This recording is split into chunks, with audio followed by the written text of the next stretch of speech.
ॐ अज्ञानतिमिरान्धस्य ज्ञानाञ्जनशलाकया चक्षुरुन्मीलितं येन तस्मै श्रीगुरवे नमः। श्रीचैतन्यमनोभीष्टं स्थापितं येन भूतले स्वयं रूपः कदा मह्यं ददाति स्वपदान्तिकं।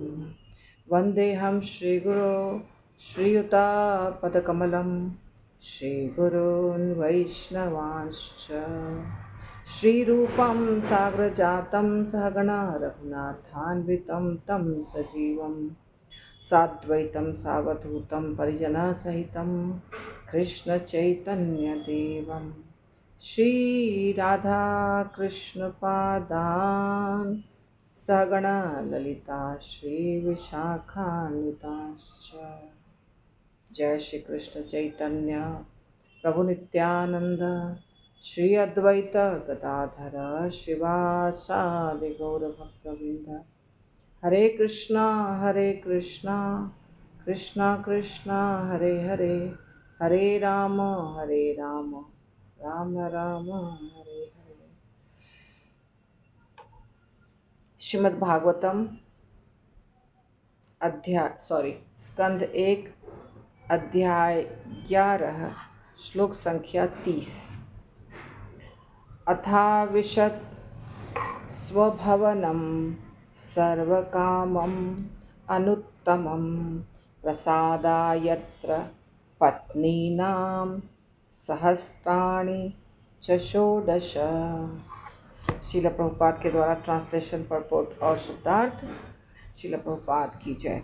अथ तत्पश्चात अविशत प्रविष्ट हुए, स्वभवनम अपने महलों में, सर्व समस्त कामम इच्छाएं, अनुत्तमम सब तरह से पूर्ण, प्रसादाह प्रासादाह महल, यत्र जहाँ, पत्नी नाम पत्नियों को, सहस्त्राणि हजारों, च इसके ऊपर, षोडश 16। तत्पश्चात श्री भगवान अपने महलों में प्रविष्ट हुए, जो सभी प्रकार से परिपूर्ण थे। उनमें उनकी पत्नियां रहती थीं और वे 16,000 से अधिक थीं।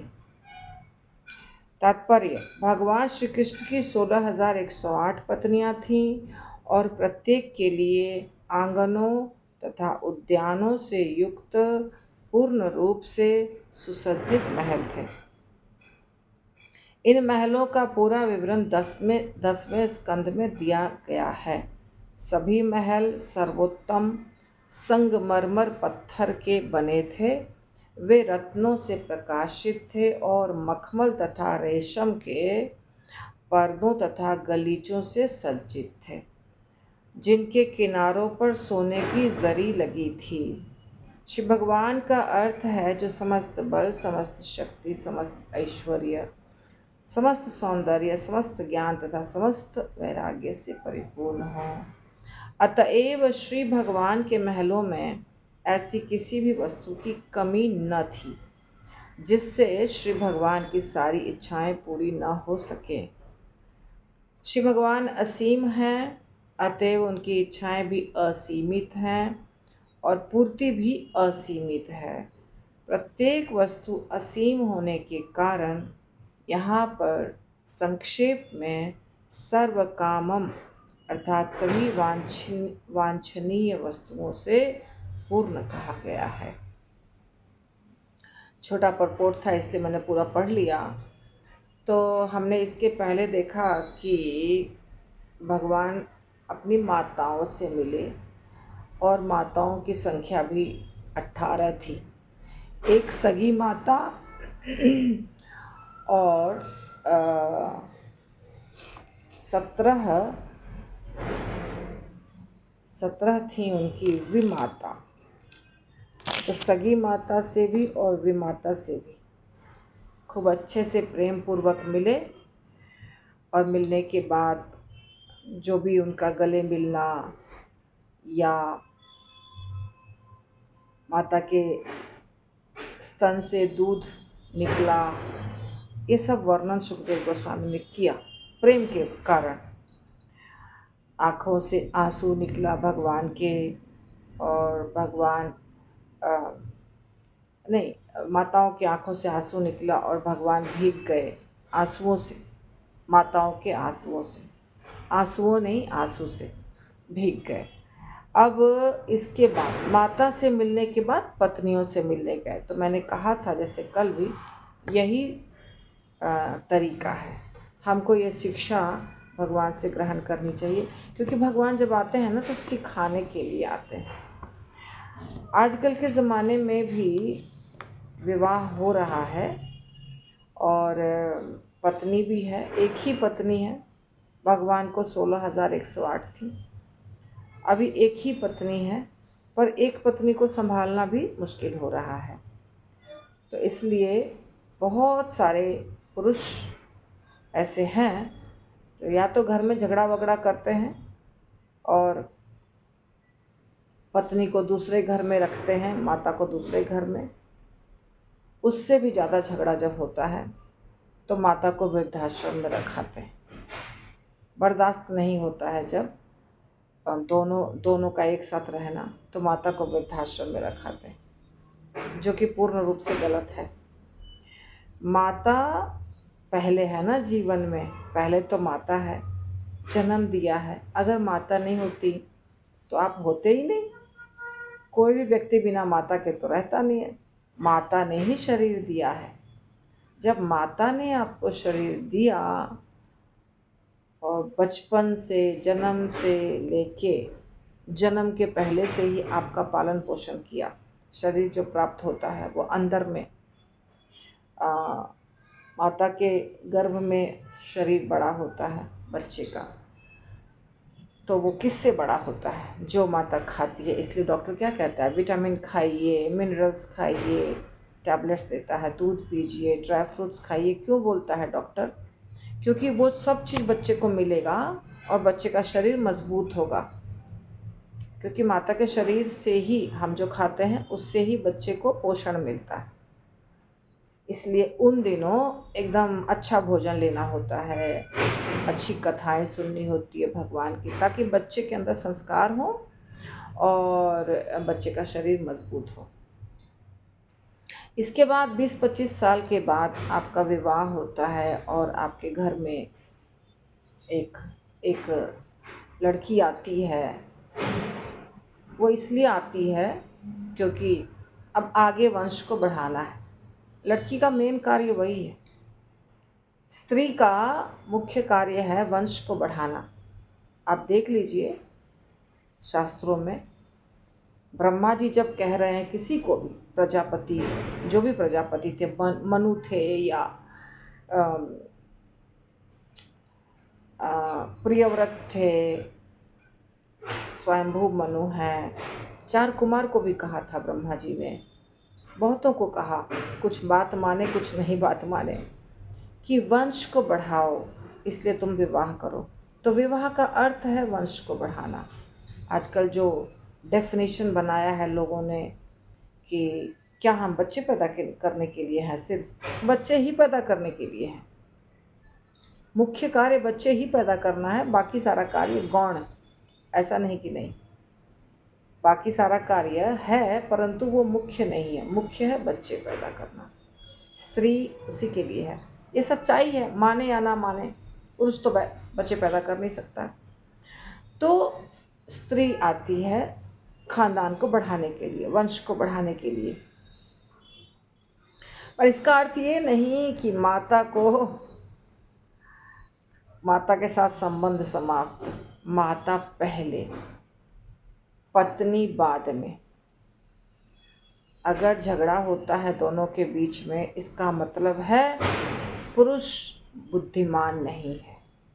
वो जो पुरुष है जिसके साथ विवाह हुआ इस लड़की का, उसको बुद्धि नहीं है। इसीलिए लड़की उसके ऊपर हावी हो रही है और बोलती है कि माँ को निकाल दो घर से, या तो माँ और मेरे में से एक को चुनो। इस सारा जो नाटक होता है, इसका एक ही उद्देश्य है, एक ही कारण है, उद्देश्य नहीं, एक ही कारण है। पुरुष जो है जिसके साथ लड़की का विवाह हुआ है, उसको ये ज्ञान नहीं है कि माता और पत्नी दोनों को कैसे हम रखें संभाल के। यही कारण है। और जो लड़की है वो तो अज्ञानी है ही। उसको अगर ज्ञान रहेगा तो पति, घर, गृहस्थी सबको संभालेगी। भगवान ने शिक्षा दिया है इस लीला के माध्यम से। पहले माता से मिलना है, फिर वो क्या कर रहे हैं, जहाँ जहाँ, मतलब एक पत्नी नहीं है ना, 16,108 पत्नियाँ हैं, तो जितने महल हैं सब महल में उनको जाना पड़ेगा। हर एक महल में वो जाएंगे, प्रवेश करेंगे। सुंदर महल है। हाँ, यहाँ पर भी ये बताया जा रहा है कि महल माता का अलग है और पत्नी का अलग है। सब माताएं जो हैं वो अलग महल में रहती हैं और पत्नियां एक साथ 18 माता से मिले हैं, पर पत्नियां जो है ना उनके लिए सेपरेट महल है सबके लिए। और खूब सुविधा है उसके अंदर, जैसे संगमरमर है जिसको मार्बल कहते हैं। संगमरमर से बना हुआ है उसका जो फर्श है वो, उसके ऊपर मखमल, रेशम यानी सिल्क, और मखमल यानी वेलवेट। वेलवेट को हिंदी में मखमल कहते हैं और सिल्क को हिंदी में रेशम कहते हैं। तो वेलवेट के बेडशीट्स वगैरह जो होते हैं, बिछावन, चादर, वो सॉफ्ट होता है। रेशम के पर्दे लगे हुए हैं, वेलवेट के पर्दे लगे हुए हैं, और कारपेट, गलीचा यानी कारपेट, ये सब लगा हुआ है। जड़ी है उसमें, सोने के जरी कहा जाता है, जरी नहीं कहा जाता है, जरी उर्दू वर्ड है। जरी लगा हुआ है और सोने की जरी लगी हुई है। और ऐसा सुंदर महल है, बगीचे हैं, रोड हैं। भगवान के महल, हर एक महल के अंदर अपना बगीचा है, गार्डन जिसको बोलते हैं। क्योंकि भगवान है ना, तो भगवान चाहे 16,108 रानियों से विवाह करें या एक से करें, सबको सारी सुविधा देते हैं भगवान। उनके पास सब कुछ है। इसीलिए प्रभुपाद कहते हैं भगवान किसको कहा जाता है, जिसके पास सब कुछ प्रचुर मात्रा में 100% हो। ऐश्वर्यस्य समग्रस्य वीर्यस्य यशः श्रिय ज्ञान वैराग्यश्चैव शन्ना भग इति गणा। समस्त प्रकार के ऐश्वर्य हो, धन हो, रूप हो, ज्ञान हो, बल हो, त्याग हो, सब 100% हो। अतएव ऐसी कोई चीज़ नहीं है दुनिया में जो भगवान के पास नहीं है। हर चीज़ भगवान के पास है। इसीलिए उनकी पत्नियां जो थीं, उस सारी पत्नियों के महल में सारी चीज़ें थीं, कोई कमी नहीं। पत्न्यः पतिं प्रोष्य,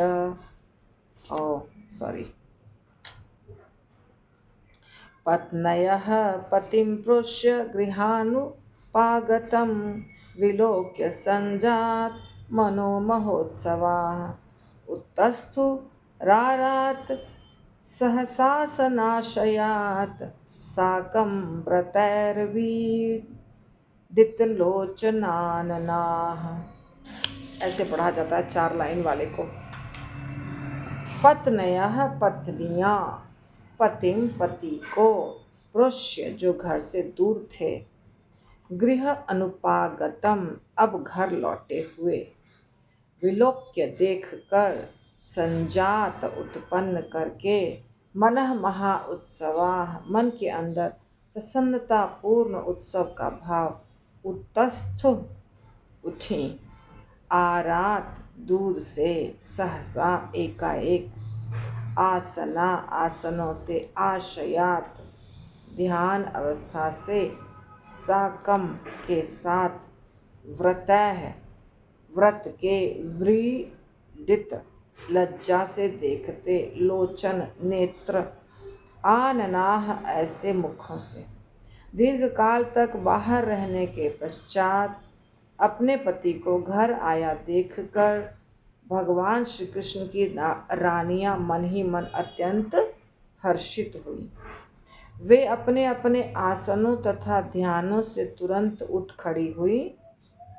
सामाजिक प्रथा के अनुकूल उन्होंने लज्जा से अपने मुख ढक लिए और दृष्टि नीची करके देखने लग गए। ये गहना है, इसके ऊपर प्रभुपाद बोलेंगे। बहुत लंबा बोल रहे हैं प्रभुपाद, बहुत लंबा।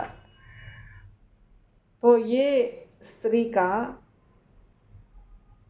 स्वभाव कैसा होना चाहिए बताया गया है इसके अंदर। लज्जा कहते हैं, हमारे देश में कहते हैं, दूसरे देश का पता नहीं, हमारे देश में कहते हैं, हमारी संस्कृति सभ्यता में कहते हैं कि लज्जा स्त्री का श्रृंगार है। अब हो गया है विमेन एम्पावरमेंट, तो अभी ख़त्म हो गया, लज्जा ख़त्म। क्यों? क्योंकि अब बोल रहे हैं स्त्री पुरुषों के साथ कंधे से कंधा मिलाकर चल रही हैं। हर चीज़ जो पुरुष करते हैं वो सब कुछ स्त्रियां कर रही हैं। तो लज्जा वज्जा की ज़रूरत बिल्कुल भी नहीं है। लज्जा सब मतलब उसकी ज़रूरत ही नहीं है। अगर किसी में है तो फिर वो कुछ नहीं कर सकता जीवन में, ऐसा माना जाता है। परंतु आज भी मैंने देखा है, सच बताती हूँ, हमारे ही ग्रुप की स्त्रियां हैं, हमारे क्लास की स्त्रियां हैं, माता जीज हैं, झारखंड की, जो ज़्यादा पढ़ी लिखी नहीं है, करीब करीब नहीं पढ़ी लिखी है। थोड़ा बहुत किसी किसी को हिंदी वगैरह आता है, थोड़ा बहुत किसी को इंग्लिश आता है, 10th है, 8th है, 4th है, ऐसे कुछ बिल्कुल भी नहीं पढ़ी हैं, पर उनको लज्जा आती है। तो अभी भी वहाँ पे लज्जा है, वहाँ पे लज्जा है। उनको कुछ बोलती हूँ तो लज्जा से मुंह ढक लेंगी, शर्मा जाएंगी, तो बड़ा अच्छा लगता है। ये ऐसी चीज़ है जो सब में नहीं है, और ज़बरदस्ती ये नहीं आता है, ये तो संस्कार में है। बचपन से हम जिस तरह पले बढ़े हैं उसके अनुसार रहता है लज्जा। तो सामाजिक प्रथा के अनुसार है, ये अनुकूल है, लज्जा होना चाहिए। तो उन लोगों ने लज्जा से मुख को ढक लिया और आंखें नीची करके खड़ी हो गई। ये होना चाहिए। अभी तो असंभव लगता है ये चीज़, परंतु क्योंकि अभी वेस्टर्न सिविलाइजेशन हमारे कंट्री में प्रवेश कर गया है, हमारे देश में पाश्चात्य सभ्यता, पाश्चात्य देश का सब कुछ आ गया है, तो हमारे देश का जो था वो सब खत्म हो गया, समाप्त हो गया है। तात्पर्य देखते हैं, प्रभुपाद कह रहे हैं तात्पर्य में कि भगवान की 16,108 रानियाँ थीं। भगवान 16,108 महलों में प्रविष्ट हुए। एक साथ 16,108 महल में भगवान गए। अब माता 18 हैं तो भगवान को 18 भागों में अपने आप को बांटना नहीं पड़ा या एक्सपैंड नहीं करना पड़ा। 18 माता से एक साथ मिले, एक ही कृष्ण 18 माता से मिले। परंतु पत्नी के साथ वैसा नहीं है। पत्नी के साथ 16,108 रूपों में अपने आप को विस्तारित करना पड़ा भगवान को। बटते नहीं है भगवान, भगवान विस्तरित होते हैं। तो इस 16,108 रूपों में भगवान अपने आप को विस्तारित किए और हर एक महल में प्रवेश किए। प्रभुपाद लिख रहे हैं कि इसका अर्थ है कि भगवान ने तुरंत अपने आप को विस्तारित कर लिया, उतने अंशों में जितनी रानियां थी, जितने महल थे, और एक साथ सब में पृथक पृथक यानी अलग अलग हर एक महल में प्रविष्ट हो गए। यहाँ पर उनकी अंतरंगा शक्ति से क्या उन्होंने एक अभिव्यक्ति हुई, अंतरंगा शक्ति की एक प्रकट हुआ, उन अंतरंगा शक्ति के माध्यम से एक कार्य हुआ, कुछ भी समझ सकते हैं। वे इच्छानुसार अपने अनेक आध्यात्मिक स्वरूपों में अपना विस्तार कर सकते हैं, यद्यपि वे अद्वितीय हैं। श्रुति मंत्र से पुष्टि होती है कि परिपूर्ण एक है किंतु अनेक बन जाते हैं। ओम पूर्णमदः पूर्णमिदं पूर्णात् पूर्णमुदच्यते पूर्णस्य पूर्णमादाय पूर्णमेव अवशिष्यते। शिष्यते। तो अनेक बन सकते हैं भगवान। भगवान का विस्तार अनेक भागों में हो सकता है। परमेश्वर के ये अनेक विस्तार पूर्ण तथा भिन्नांशों के रूप में होते हैं। अभी हमको समझना होगा हर चीज़ को। यहाँ दो शब्द आ रहा है, एक है पूर्ण, भगवान का विस्तार पूर्ण, और दूसरा है भिन्नांश।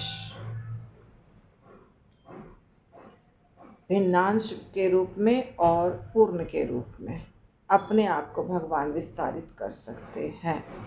भिन्नांश उनकी शक्ति के द्योतक हैं और पूर्णांश उनके व्यक्तित्व की अभिव्यक्तियां। समझिए बात को। कोई भी भक्त अगर बहुत स्मार्ट हैं, यहाँ पे जो बैठे हैं उसमें से, तो आपको नोट्स भी बनाना चाहिए। और आप ये चीज़, आपको फ़ायदा है क्योंकि ये YouTube पर जा रहा है ना, तो आप अगर अभी नहीं बना पा रहे हैं ठीक से, बना रहे हैं पर ठीक से नहीं बना पा रहे हैं, तो फिर से रिपीट करके आप YouTube देख लीजिए और बना लीजिए। क्योंकि ये सारे जो चीज़ें क्वेश्चंस उठते हैं, तो अगर आपका नोट्स बना रहेगा तो आप फ्यूचर में प्रीचिंग कर सकते हैं, आपको कोई तकलीफ़ नहीं होगी। ये नोट्स बनाना बहुत आवश्यक है। जो प्रीचिंग करना चाहते हैं, जो कुछ करना चाहते हैं जीवन में, सेवा करना चाहते हैं, एक होता है अपना कल्याण करना, वो आप सबका हो रहा है। आप सब लोगों का अपना कल्याण हो रहा है क्योंकि आप कथा सुन रहे हैं, माला कर रहे हैं। उसके बाद होता है दूसरे का भी कल्याण करना। दूसरे का कल्याण तब होता है जब हम थोड़ी बड़ी सेवा करते हैं, यानी प्रीचिंग वगैरह करें, या फिर पुस्तक वितरण करें, या किसी न किसी तरीके से प्रीचिंग सबसे ज़्यादा महत्वपूर्ण है। तो इसके लिए आपको अपने आप को ग्रूम करना होगा। ग्रूम करना समझते हैं? ग्रूम करना मतलब अपने आप को सजाना संवारना होगा। अगर आप रेडी हो जाते हैं, तुरंत भगवान आपको सेवा दे देंगे। रेडी करना हमारा ड्यूटी है कि हम अपने आप को तैयार करें। इस जन्म में अगर आप नहीं कर पाएंगे तो अगले जन्म में करेंगे। जिसको लग रहा है मेरी उम्र 80 साल की हो रही है, 70 साल की, अब मैं कहाँ प्रीचिंग करूँगी, नेक्स्ट लाइफ तो कर सकते हैं, फ़ोन पे तो कर सकते हैं, ऑनलाइन तो कर सकते हैं, तो करना चाहिए। इसलिए ज्ञान आवश्यक है। तो भगवान का जो विस्तार हो रहा है वो दो प्रकार का होता है, एक पूर्ण और एक भिन्नांश। हम लोग भिन्नांश हैं, हम पूर्ण अवतार नहीं हैं भगवान के, हम पूर्ण विस्तार नहीं हैं, हम भिन्नांश हैं। तो भिन्नांश क्या होती है? उनकी शक्ति का द्योतक है। भगवान की शक्ति से भिन्नांश होते हैं। और पूर्णांश क्या होते हैं? उनके व्यक्तित्व की अभिव्यक्तियां हैं। जब भगवान कृष्ण अपने आप को विष्णु भगवान के रूप में प्रकट करते हैं तो वो क्या है? पूर्ण, पूर्णांश। परंतु जीवात्मा के रूप में जब भगवान अपने आप को विस्तारित करते हैं तो भिन्नांश। हम लोग भिन्नांश हैं, परंतु भगवान विष्णु के जितने रूप हैं वो पूर्णांश हैं। पूर्णांश और भिन्नांश, ये दोनों चीज़ समझ जाइए हमेशा के लिए। क्योंकि जब विस्तार वाला चैप्टर आएगा, इसमें तो नहीं आएगा, चैतन्य चरितामृत में आएगा, तो वहाँ पे आपको दिक्कत हो जाएगी अगर अभी आप नहीं समझेंगे तो। ठीक है ना? तो ये समझ जाइए, व्यक्तित्व की अभिव्यक्तियाँ। स्वयं कृष्ण अपने आप को विस्तारित करते हैं। स्वयं कृष्ण अपने आप को विस्तारित जब करते हैं तो उसको कहते हैं पूर्णांश। और जब कृष्ण की शक्ति से कोई जीव उत्पन्न होता है उसको कहते हैं भिन्नांश। जीव भिन्नांश है परंतु विष्णु तत्व पूर्णांश है। ठीक है? जीव तत्व पूर्णांश नहीं है। इसीलिए हम हमेशा कहते हैं, अर्थात हम यानी समूचा जो हमारी परंपरा है वो कहती है, जीव कभी भी भगवान नहीं बन सकता, क्योंकि हम भगवान के व्यक्तित्व के विस्तार नहीं हैं, हम भगवान की शक्ति के विस्तार हैं। इसलिए हम भिन्नांश हैं, हम पूर्णांश नहीं हैं। ठीक है, तो आज हम यहीं पे रुकेंगे। आज की तारीख है 16। श्रील प्रभुपाद की जय।